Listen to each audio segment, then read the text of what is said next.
Hello my dear friends. तो कैसे हैं आप लोग। स्वागत है आपका टिकटॉक एडुटेरिया में। तो जैसा कि आप सभी लोग जानते हैं कि हम मेडाइवल हिस्ट्री को कवर कर रहे हैं और ये हमारा मेडाइवल हिस्ट्री यानी मध्यकालीन भारत का सेकंड पार्ट है। मैंने पहले पार्ट में कुतुबुद्दीन ऐबक के बारे में चर्चा की थी, जिसकी थ्योरी इसके पहले वाले वीडियो में डाल चुके हैं।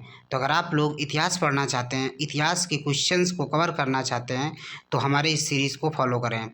और अगर वीडियो अच्छा लगता है तो शेयर करो। इसमें हम किस तरीके से सब्जेक्ट ख़त्म कर रहे हैं, उसको कंप्लीट करा रहे हैं।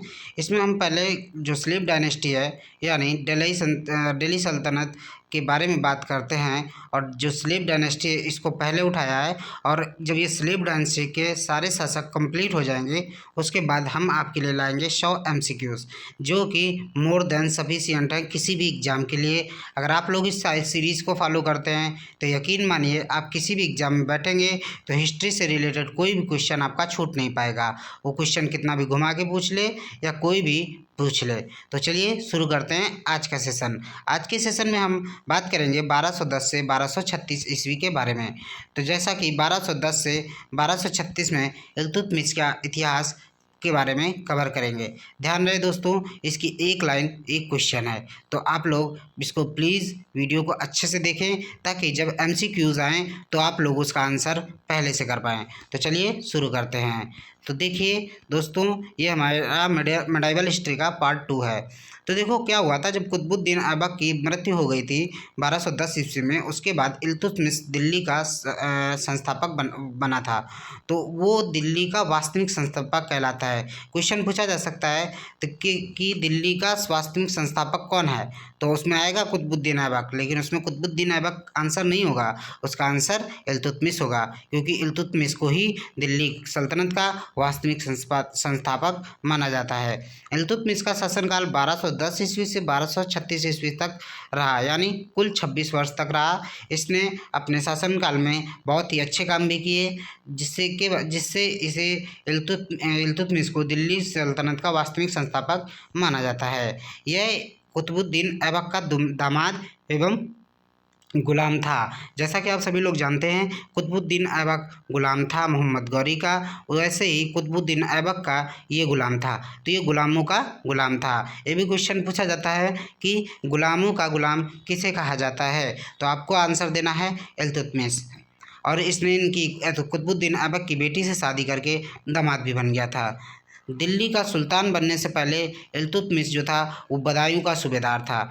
जब ये कुतुबुद्दीन ऐबक का शासनकाल चल रहा था, उस समय इल्तुतमिश बदायूं का सूबेदार था। इल्तुतमिश का पूरा नाम शम्सुद्दीन इल्तुतमिश था। इसके माता पिता मध्य एशिया के इल्बारी कबीले के तुर्क थे। जो इल्तुतमिश था उसका पूरा नाम कभी कभी पूछ लिया जाता है कि इल्तुतमिश का पूरा नाम क्या था, तो आप लोगों को आंसर देना है शम्सुद्दीन इल्तुतमिश था।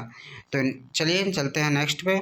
इल्तुतमिश ने दिल्ली को अपनी राजधानी बनाया। जो कुतुबुद्दीन ऐबक था उसने अपनी राजधानी दिल्ली को ना बनाया था, लेकिन इल्तुतमिश ने क्या किया कि दिल्ली को अपनी राजधानी बनाया और दिल्ली सल्तनत का पहला शासक बना, जिससे दिल्ली को अपना राजधानी बनाया। इसीलिए दिल्ली सल्तनत का वास्तविक संस्थापक इल्तुतमिश यानी शम्सुद्दीन इल्तुतमिश को कहा जाता है।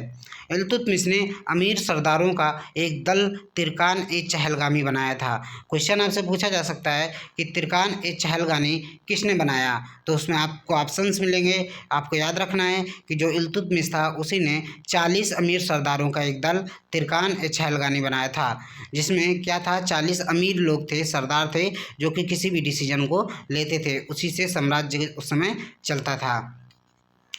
इल्तुतमिश ने एक प्रणाली भी शुरू की थी, इसे एकता प्रणाली कहा जाता था। इसमें धन के स्थान पर जैसे सैलरी मिलती थी तो धन नहीं मिलता था, धन के बदले ज़मीन मिलती थी। तो इसमें भूमि प्रदान करना, एकता प्रणाली भूमि प्रदान करने से संबंध है, तनख्वाह के बदले भूमि प्रदान करने से। नेक्स्ट पे आते हैं। इल्तुतमिश पहला तुर्क शासक था जिसने शुद्ध अरबी के सिक्के चलाए। क्वेश्चन पूछा जा सकता है कि जो इल्तुतमिश किसने शुद्ध अरबी सिक्के चलाए थे, तो आपको आंसर देना है इल्तुतमिश। इल्तुतमिश ने चांदी के टांका तथा तांबे के जीतल का प्रचलन किया व दिल्ली टकसाल की स्थापना कराई। जो कि इल्तुतमिश ने अरबी सिक्के चलाए ही थे शुद्ध, उसके बाद उसने चांदी के टंका तथा तांबे के जीतल का भी प्रचलन किया और दिल्ली टकसाल की भी स्थापना कराई। भारत में अगर पूछा जाए पहला मकबरा किसने बनाया, तो पहला मकबरा इल्तुतमिश ने बनवाया था।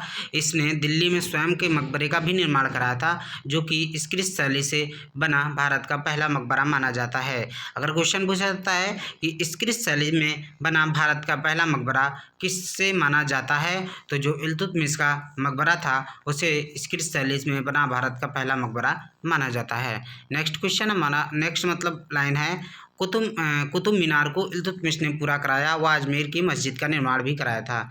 जैसा कि आप सभी लोग जानते हैं कि जो कुतुबुद्दीन ऐबक था उसने कुतुब मीनार का निर्माण शुरू कराया था, लेकिन पूरा ना कर पाया, उसके पहले ही उसकी डेथ हो गई थी। तो कुतुब मीनार को इल्तुतमिश ने पूरा करवाया व अजमेर की मस्जिद का निर्माण भी कराया था। इल्तुतमिश को भारत में गुम्बद निर्माण का पिता भी कहा जाता है। इसने सुल्तानगढ़ी का निर्माण कराया था। इल्तुतमिश को भारत में गुम्बद निर्माण यानी गुम्बदों का निर्माण कब शुरू हुआ, तो इल्तुतमिश के समय में शुरू हुआ, इसीलिए इसे गुम्बद निर्माण का पिता भी कहा जाता है। इल्तुतमिश ने बदायूं में हौज-ए-खास शमसी ईदगाह का भी निर्माण कराया था, जो कि बदायूं में था, हौज-ए-खास के नाम से जाना जाता था और इसे शमसी ईदगाह भी कहा जाता है। नेक्स्ट पे आते हैं, इल्तुतमिश के द्वारा लड़े गए युद्धों के बारे में जानते हैं कि इसने कौन कौन से युद्ध लड़े थे। इल्तुतमिश ने तुर्की राज्य को मंगोल आक्रमण से बचाया था। जो इल्तुतमिश था उसने तुर्की राज्य जो था, तुर्की आज भी तुर्की है, को राज्य मंगोल ने आक्रमण किया था, उससे इल्तुतमिश ने ही बचाया था। इल्तुतमिश ने 1226 ईस्वी में बंगाल पर विजय पाकर बंगाल को दिल्ली सल्तनत का इक्ता यानी सूबा बनाया था। उसने 1226 ईस्वी में बंगाल पर विजय पाकर उस पर अधिकार कर लिया था और उससे इक्ता या सूबा बनाया था। इल्तुतमिश ने 1226 ईस्वी में रणथंभौर जीता था तथा परमाणु की राजधानी मंदौर पर अधिकार कर लिया था। इल्तुतमिश था जो 1226 ईस्वी में रणथंभौर भी जीता था और परमाणु की राजधानी मंदौर पर अधिकार कर लिया था। इल्तुतमिश की सेना हस्न-ए-कल्ब या कल्ब-ए-सुल्तानी कहलाती थी। क्वेश्चन पूछा जा सकता है आप लोगों से कि हस्न-ए-कल्ब या कल्ब-ए-सुल्तानी क्या था, तो इल्तुतमिश की सेना। इल्तुतमिश के काल में के मंगलों में चंगेज खां के नेतृत्व पर भारत पर भी आक्रमण किया था। चंगेज खां एक बहुत ही क्रूर शासक था। इस पर एक सेपरेट वीडियो बनाएंगे हम चंगेज खां पे। इसको बहुत ही क्रूर शासक माना जाता है और इसके काल में ही मंगोल के चंगेज खान के नेतृत्व में भारत पर आक्रमण किया गया था। इल्तुतमिश के दरबार को विभूषित करने वाले कुछ विद्वान थे जिनके बारे में कभी कभी पूछा जा सकता है। इल्तुतमिश का जो प्रधानमंत्री था वो निजामुल मुल्क जुनैदी था, जो एक प्रसिद्ध विद्वान था। इल्तुतमिश के दरबारी लेखक का नाम मिनहाज उस सिराज था, जिसने प्रसिद्ध ग्रंथ तबकाते नासरी की रचना की है। थोड़ा कठिन नाम है क्योंकि ये उर्दू नाम है, तो घबराना नहीं है, सिर्फ आपको पढ़ते जाना है। जब आपके सामने ऑप्शंस दिखेंगे तो अगर आप लोगों ने ध्यान से वीडियो को देखा है, अच्छे से समझा है, तो याद करने की ज़रूरत नहीं है, बस अच्छे से देखना है फुल कंसंट्रेट के साथ। आपके दिमाग में जब आपकी आंखों के सामने क्वेश्चन आएगा तो सारे आंसर खुद हिट करेंगे। आपको कोई भी चीज़ याद नहीं करनी है, क्योंकि याद करोगे तो भूल जाओगे। तो हमको कुछ भी याद नहीं करना है, हमको सिर्फ ध्यान से वीडियो को 1-2 बार देखना है, जिससे हमारे सामने जब MCQs के रूप में ऑप्शंस हैं तो दिमाग में हिट करे कि अच्छा तबकाते नासरी या पढ़ा था, किसके शासनकाल में था, इल्तुतमिश के शासनकाल में था, या और लेखक का नाम मिनहाज उस सिराज था।